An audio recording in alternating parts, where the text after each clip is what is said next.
Hello everyone, welcome back to my channel Raftaar study. आज हम पढ़ेंगे difference between revenue budget and capital budget. Revenue budget में और capital budget में दोनों के बीच में क्या डिफरेंस है, आज हम समझेंगे इसको। जस्ट प्रीवियस वीडियो में हमने रेवेन्यू एक्सपेंडिचर और कैपिटल एक्सपेंडिचर इन दोनों के बारे में हमने समझा था। अब हम पढ़ेंगे रेवेन्यू बजट क्या है और कैपिटल बजट क्या है, ठीक है ना। तो देखिए रेवेन्यू बजट क्या है। रेवेन्यू बजट इंक्लूड, डिफरेंस पढ़ रहे हैं हम, ठीक है ना, कोई मीनिंग नहीं समझ रहे, डिफरेंस समझ रहे हैं। तो revenue budget include revenue receipt and revenue expenditure of the government. जो हमारा रेवेन्यू बजट होता है वो इंक्लूड होता है उसमें रेवेन्यू रिसीप्ट और revenue expenditure of the government. Revenue budget का टोटल मतलब है जिसमें रेवेन्यू रिसिप्ट भी आ जाए और रेवेन्यू एक्सपेंडिचर भी आ जाए, उन दोनों का सम कहलाता है हमारा revenue budget. Whereas if we are talking about the capital budget, the capital budget include capital receipt and capital expenditure। जो कैपिटल बजट होता है उसमें कैपिटल हमारा रिसिप्ट और कैपिटल एक्सपेंडिचर दोनों ही इंक्लूड होते हैं।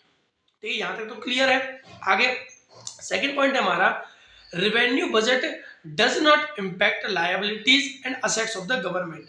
जो रेवेन्यू बजट होता है वो गवर्नमेंट की न तो असेट्स को इम्पैक्ट डालता है और ना ही गवर्नमेंट के एक्सपेंडिचर को। मैंने आपको वहां पे भी बताया था कि रेवेन्यू एक्सपेंडिचर में क्या था, वो भी एसेट्स और लायबिलिटीज को किसी प्रकार का कोई भी इम्पैक्ट नहीं डाल रहा था। जो इम्पैक्ट पड़ रहा था वो कैपिटल पे पड़ रहा था। तो यहाँ पे क्या है, capital budget impact assets liabilities status of the government.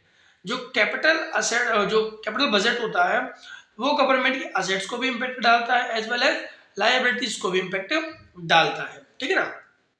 आगे revenue budget focus on a welfare.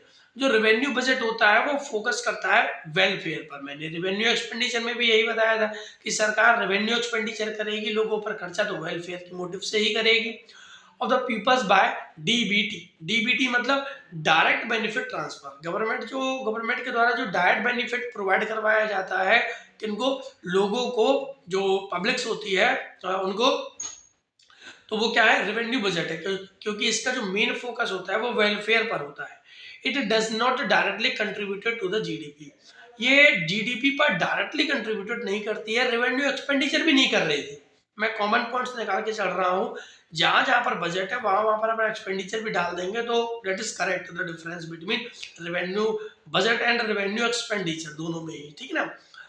इधर बात करूं मैं तो capital budget focus on GDP. Capital budget focus करता है जीडीपी पर। जीडीपी पर कैसे, बाय पब्लिक इन्वेस्टमेंट। मैंने बताया था कि जो कैपिटल एक्सपेंडिचर या कैपिटल बजट है तो कैपिटल मोटिव ही किसके लिए होता है, लॉन्ग टर्म के लिए। और लॉन्ग टर्म में तो जीडीपी ग्रोथ ही देखा जाएगा, ठीक है ना, क्योंकि शॉर्ट टर्म गोल नहीं है हमारा। फोर्थ पॉइंट यदि हम बात करें तो high revenue received in the revenue budget.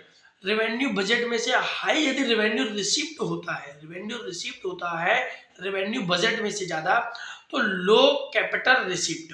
Low capital receipt मतलब हम पैसा लेते कम है, just like a borrowing and disinvestment, हम कम कर देते हैं क्योंकि हमारा बजट ही इतना ज्यादा हो रहा है, रेवेन्यू रिसीप्ट ज्यादा हो रहा है, हमारे पास सफिशियंट है, मतलब आ रहा है हमारे पास पैसा।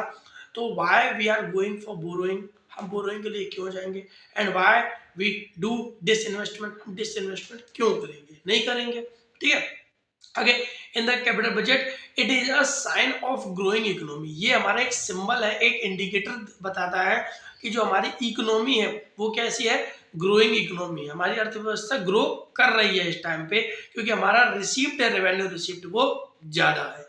Whereas if we are talking about the capital budget, the capital receipt are often related to the conclusion of borrowing।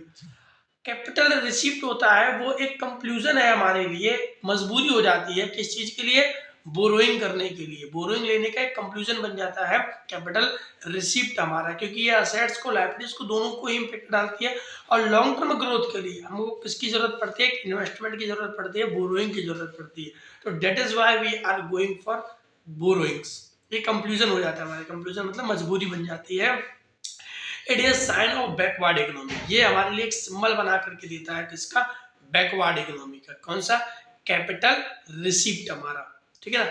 Capital receipt मतलब कैपिटल हम ले रहे हैं, कैपिटल ले रहे हैं विच मीन्स बोरोइंग ले रहे हैं हम, डिसइन्वेस्टमेंट करने वाले हैं हम, ठीक है। तो ये हमारा बैकवर्ड इकोनॉमी का एक इंडिकेटर और ये एक साइन शो करता है हमारे लिए, ठीक है ना। तो आपके लिए एमसीक्यू भी बन करके आ सकता है क्वेश्चन कि ग्रोइंग इकोनॉमी कौन सा शो करवाता है, revenue expenditure, revenue received, capital expenditure, capital budget. तो आपका आंसर क्या हो जाएगा, रेवेन्यू बजट। ये आपके लिए ग्रोइंग इकोनॉमी का एक सिंबल शो करके देता है। तो होप्स आपको बहुत अच्छे से क्लियर हो गया होगा डिफरेंस इन दोनों के बीच में भी। आने वाली वीडियोस के लिए आप हमें सब्सक्राइब और शेयर जरूर करें, लाइक जरूर करें वीडियोस को, ताकि आपको लाइक वीडियोस बहुत जल्दी मिल जाती हैं आपको, ठीक है ना। तो होप सो आपको अच्छे से क्लियर हो गया होगा। Thank you so much.